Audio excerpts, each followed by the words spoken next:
नमस्कार. गेल्या वेळेला आपण स्वाध्याय पहिल्या प्रकरणाचा स्वाध्याय समाजशास्त्राचा परिचय यामध्ये स्वाध्याय पाहत होतो. त्यामध्ये आपण 2 प्रश्न बघितलेले आहेत. एक म्हणजे रिकाम्या जागा आणि चुकीची जोडी दुरुस्त करून पुन्हा लिहा. हे 2 भाग आपण काय केले आहेत, ते 2 प्रश्न गेल्या तासाला बघितलेले आहेत.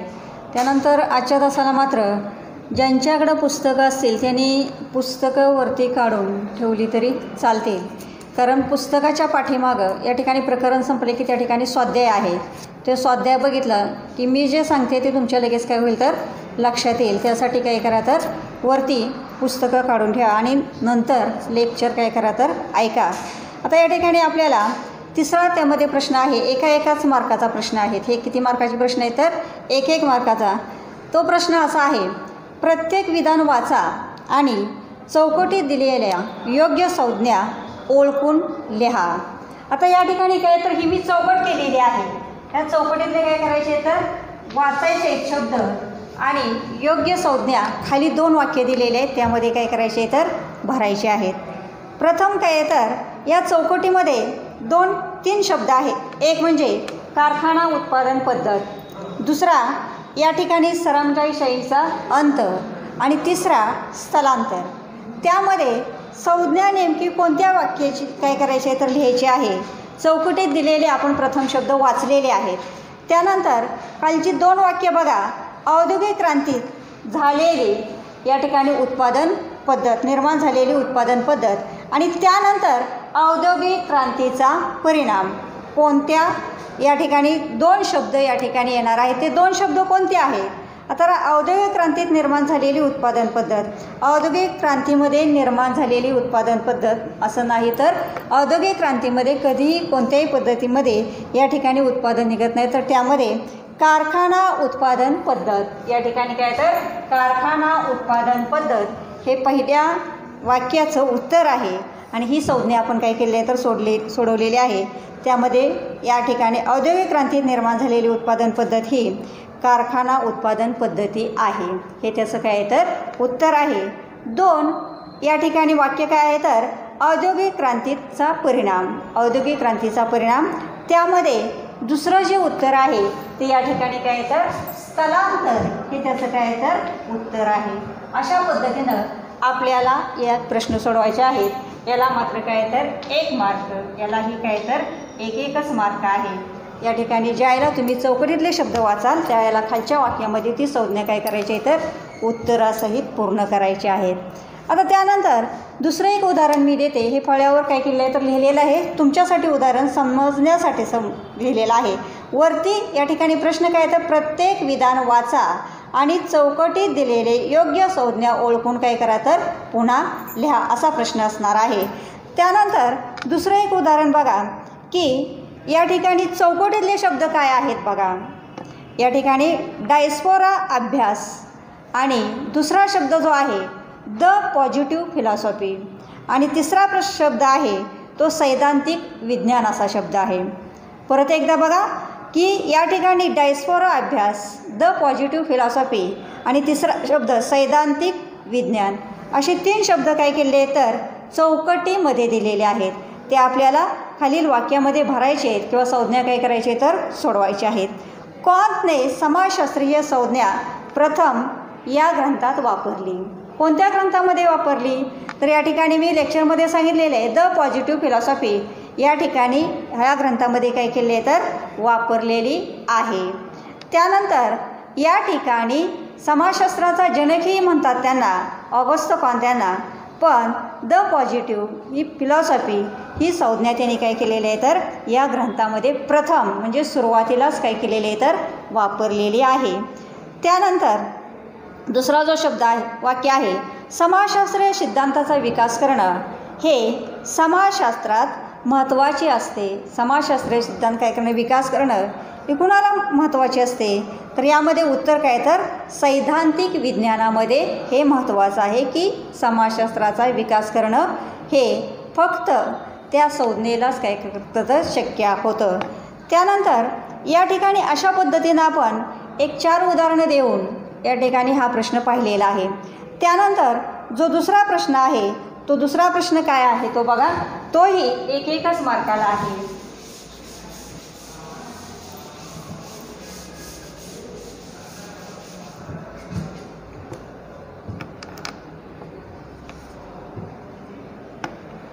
पुस्तकामध्ये बघा की अधोरेखित शब्दाच्या जागी अचूक शब्द लिहून विधाने पूर्ण करा. अचूक शब्द लिहून काय करा तर विधाने पूर्ण करा. पहिलं त्याने वाक्य दिलेलं आहे की जेव्हा समाजशास्त्रीय संशोधन हे या ठिकाणी फक्त संशोधनाच्या हेतूने केले जाते तेव्हा त्याला व्यावहारिक शास्त्र असं म्हटलं जातं. पण त्या ठिकाणी व्यावहारिक शास्त्र हा शब्द त्या ठिकाणी काय आहे तर अधोरेखित केलेला आहे.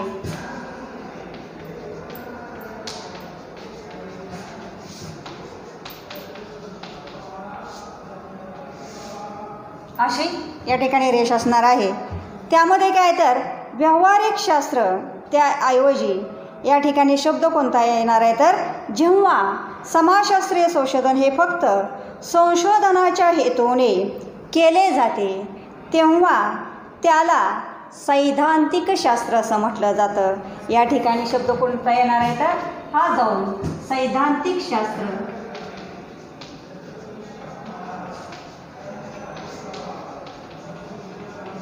हा शब्द येणार आहे सैद्धांतिक शास्त्र असा येणार आहे. दुसरं वाक्य जे आहे बलात्कार, द्वेष, गुन्हा आणि दहशतवाद ही सामाजिक संस्थेची उदाहरणे आहेत.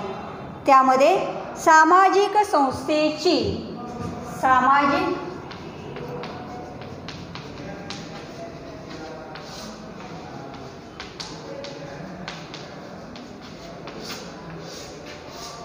हे अधोरेखित वाक्य आहे. त्यामध्ये शब्द आहे त्यामध्ये दुसरं त्याला शब्द काय येणार उत्तर काय येणार आहे तर बलात्कार, द्वेष, गुन्हा आणि दहशतवाद ही सामाजिक समस्येची काय तर उदाहरणे आहे. या ठिकाणी शब्द येणार आहे उत्तराचा तो सामाजिक समस्येची.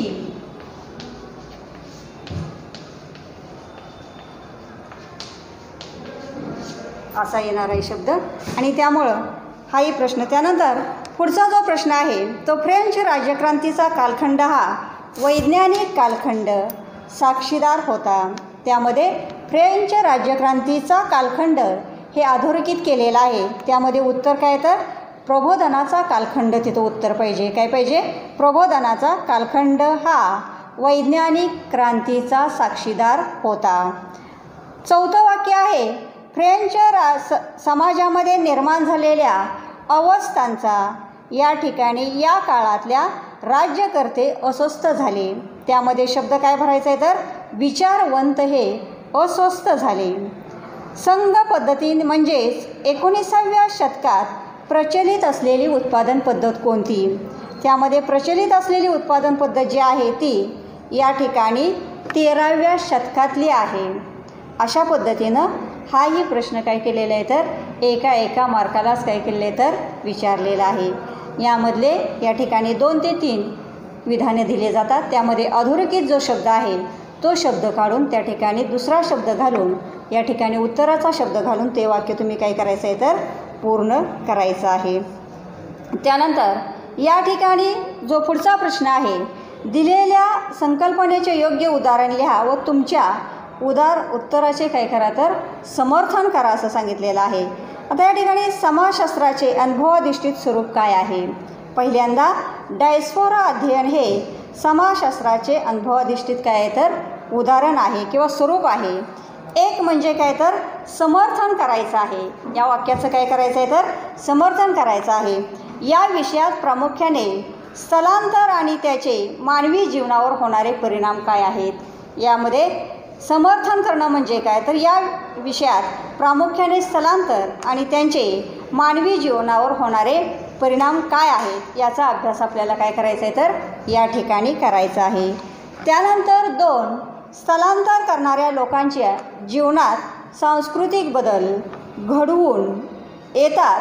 उदाहरणार्थ इंग्लंडमध्ये स्थायिक झालेली भारतीय आपल्या संस्कृतीच्या जोपासना काय करत असतात परंतु त्यांच्या संस्कृतीत पाश्चात्य संस्कृतीत परिणाम मात्र होत नाही.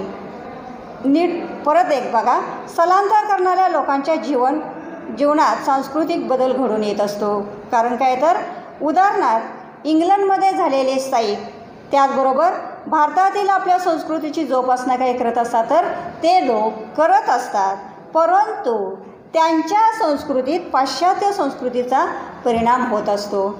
आपण आपली संस्कृती ही करत असतो, पण आपल्या संस्कृतीमध्ये पाश्चात्य संस्कृतीमध्ये काय होत असतं तर याचा पाश्चात्य संस्कृतीचा परिणाम होत असतो. त्यानंतर या ठिकाणी या व्यतिरिक्त साहित्य, सामाजिक, लोकसंख्याविषयक, मानवशास्त्रातील राजकीय, आर्थिक आणि आंतरराष्ट्रीय संबंधाचा काय करणं तर अनुभवाधिष्ठित अभ्यास करणे होय, असं त्याचं काय तर उत्तर आहे. त्यानंतर दुसरा जो शब्द आहे विकास अध्ययन. दुसरा प्रश्न काय तर विकास अध्ययन. विकास अध्ययन हे समाजशास्त्राच्या व्यवसायाभिमुख स्वरूप आहे.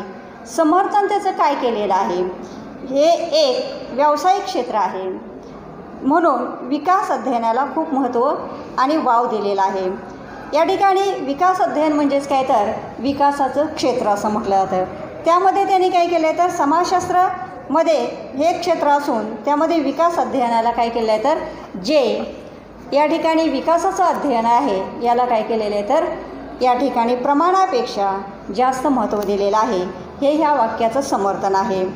पण विकास कार्यक्रमाचे नियोजन आणि अंमलबजावणी हे उपक्रम सामाजिक कार्य करणाऱ्या व्यक्ती, स्वयंसेवी संस्था करतात. करणाऱ्या व्यक्ती स्वयंसेवी काय करत असतात तर या ठिकाणी संस्था करत असतात.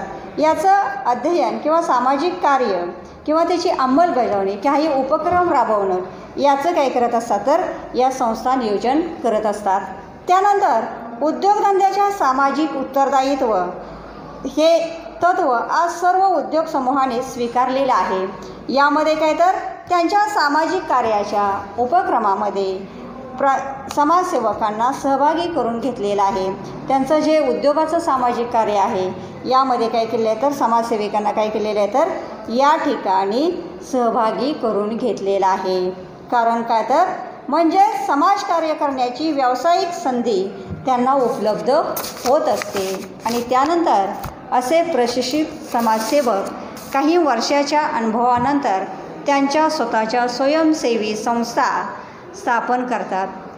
आपल्याला एखाद्या गोष्टीचा जास्तीत जास्त अनुभव आल्यानंतर आपण त्या अनुभवातून काय होत असतं तर एकदम तज्ज्ञ होत असतो आणि मग त्या हळूहळू काय करत असतं तर आपल्या अनुभवाचे बोलही दुसऱ्याला सांगत असतो. तर काही अनुभव जास्तीत जास्त अनुभव येणारे लोक काय करत असतात तर अशा काही वर्षानंतर अशा अनुभवाच्या काय करत असतात तर काही संस्था, स्वयंसेवी संस्था स्थापन करत असतात. अशा प्रकारे विकास अध्ययन ही व्यवसायभिमुख बनलेले आहे. त्यानंतर पुढील संकल्पनामध्ये काय करायचं आहे तर आपल्याला यामध्ये काय तर पुढील विधाने चुकी बरोबर सांगून ते सकारण स्पष्ट करायचं आहे. आता ते सकारण स्पष्ट करत असताना कोणत्या पद्धतीनं ते सकारण तुम्ही काय कराल तर स्पष्ट कराल. आता पहिल्यांदा चुकी बरोबर सांगायचं आहे. आता जो मी प्रश्न दिलेला आहे तुम्हाला त्याला 4 मार्क आहेत. एकंदरीत किती मार्क आहेत तर 4. 3 विचारले असले तर त्यापैकी 2 लिहायचे आहेत. 4 दुनी 8 मार्काला तो प्रश्न आहे. त्यानंतर पुढचाही प्रश्न 4 मार्कासाठीच आहे, पण त्यामध्ये विभागणी कशी केलेली आहे बघा. पुढील विधाने चुकी बरोबर ते सांगून सकारण स्पष्ट करा. म्हणजेच काय तर अगोदर चुकी बरोबर सांगितलं की त्याला मात्र काय तर 1 मार्क आहे, त्याला 1 मार्क दिला जातो. चूक किंवा बरोबर असा शब्द असेल तर त्याला 1 मार्क आहे. त्यानंतर तुम्ही त्याचं सकारण काय सांगितलेलं आहे त्याला मात्र 3 मार्क आहेत. पहिला प्रश्न असा आहे, फ्रेंच राज्यक्रांतीमुळे समाजात बदल घडून आले.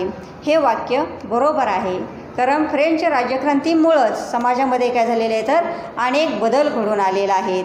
या ठिकाणी सन 1779मध्ये झालेली फ्रेंच राज्यक्रांती, सन 1789मध्ये झालेली फ्रेंच राज्यक्रांती हा स्वातंत्र्य आणि समता यासाठी मानवी लढ्याच्या इतिहासातील या ठिकाणी मैलाचा दगड ठरला. कारण काय तर या ठिकाणी आपण मानवी लढ्याचा इतिहास जर बघितला तर हा काय तर मैलाचा दगड ठरलेला आहे.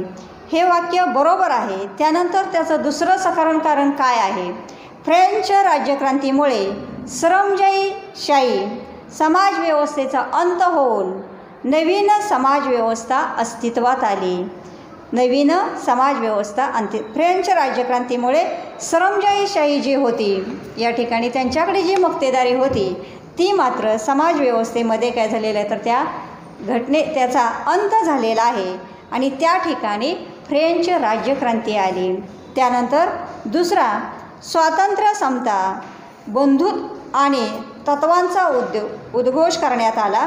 त्याचे दुर्गामी परिणाम म्हणून काय झालेले तर संपूर्ण युरोपमध्ये झाले. भारताच्या राज्यघटनेमध्ये प्रस्ताविक स्वातंत्र्य, सत्ता आणि बंधुभाव या तत्त्वाचा अंतर्भाव करण्यात आलेला आहे. या ठिकाणी अनियंत्रित सत्तेचा शेवट होऊन प्रजासत्ताकाने स्थापन करण्यात आली. अनियंत्रित सत्ता काय झालेली आहे तर त्याचा शेवट झालेला आहे.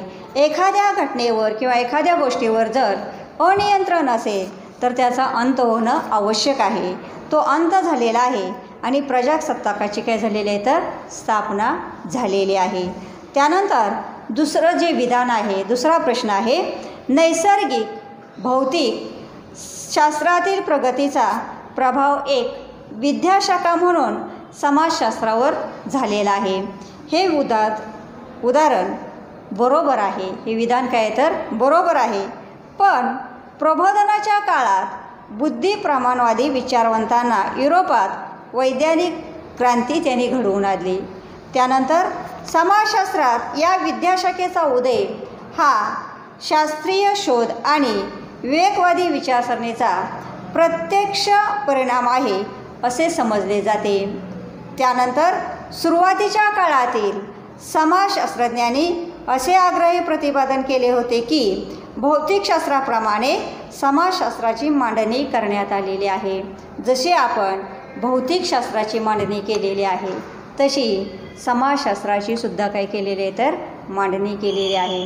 भौतिकशास्त्रामध्ये वगैरे आपण प्रयोगाद्वारे मांडणी करतो, पण या ठिकाणी आपण निरीक्षण, त्याचबरोबर प्रश्नावली, त्याचबरोबर या ठिकाणी काय तर उत्तर काय आहे अशा पद्धतीनं आपण काय करत असतो तर समाजशास्त्राची मांडणी करत असतो. अगोदर आपण त्या ठिकाणी जात असतो, त्या समाजाची पाहणी करत असतो. समाजाची पाहणी केल्यानंतर त्याला काय म्हटलं जातं तर निरीक्षण. त्यामध्ये त्यांच्या समस्या कोणत्या आहेत, त्या समस्या सोडवण्यासाठी कोणते उपाय करावे लागतील हे पाहणी केल्यानंतर आपल्याला या ठिकाणी अशा प्रकारे जर मांडणी केली तर त्या ठिकाणच्या समस्या ह्या काय होत असतात तर सुटत असतात. त्यानंतर समाजशास्त्रात शास्त्रीय दृष्टिकोन रुजवण्याचे क्षेत्र शास्त्रातील प्रगतीला दिले पाहिजे असं म्हटलं जातं. त्यानंतर समाजशास्त्र एक सामाजिक शास्त्र आहे. समाजशास्त्र एक सामाजिक शास्त्र आहे हे विधान बरोबर आहे. कारण का तर समाजशास्त्रामध्ये मानवी जीवन आणि मानवी वर्तनाचे विविध पैलूचा अभ्यास केला जातो. त्याचबरोबर मानवामधील परस्परांचा संबंध, सामाजिक संस्थांचा आणि मानवी संघटनांचा अभ्यास यामध्ये करण्यात येतो. समाजशास्त्रामध्ये केवळ समाजशास्त्रामध्ये मानवी जीवनाचा आणि मानवी वर्तनाच्या पैलूंचा अभ्यास केला जातो. त्याबरोबरच मानवामधील जे परस्पर संबंध आहेत या परस्पर संबंधाचा देखील आपण या ठिकाणी अभ्यास करत असतो. सामाजिक संस्थांचा आणि मानवी संघटनांचा अभ्यास यामध्ये करण्यात येतो. त्याचबरोबर समाजामध्ये उद्भवणाऱ्या सामाजिक समस्यांचा अभ्यास समाजशास्त्रामध्ये केला जातो. एखादी सामाजिक समस्या का निर्माण झाली, तिचे कारण व परिणाम, तिच्यातील काही प्रमुख उपाय व या बाबीचा अभ्यास समाजशास्त्रात केला जातो.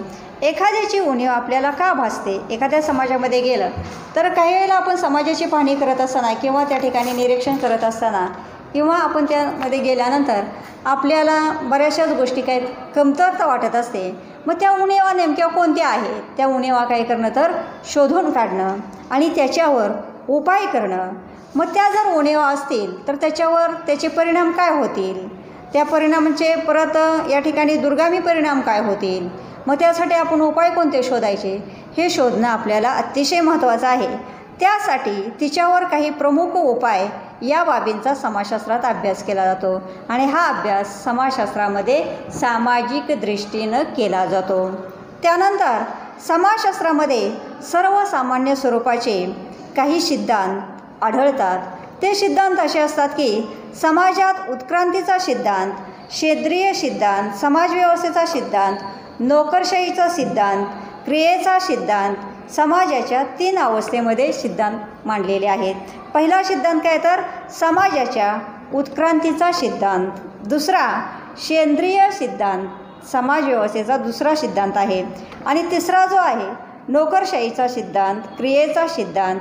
या 3 अवस्थांच्या सिद्धांतात काय केले आहे तर एकंदरीत आपल्याला समाजशास्त्राचं महत्त्व पटवून दिलेलं आहे. त्याचबरोबर समाजशास्त्र हे मूल्याधिष्ठित शास्त्र आहे. आदर्श मानवी वर्तन आणि समाजासंबंधीचा निकष त्यात समाविष्ट होत असतात. कारण त्यामध्ये समाविष्ट काय होत असतात तर मानवाचं जे वर्तन आहे, मूल्याधिष्ठित मूल्य आहेत, याचा काय होत असतं तर समाज व्यवस्थेशी संबंधित काय होत असतं तर या ठिकाणी समाविष्ट होत असतात. नंतरचा प्रश्न आपण पुढच्या तासाला पाहू. धन्यवाद.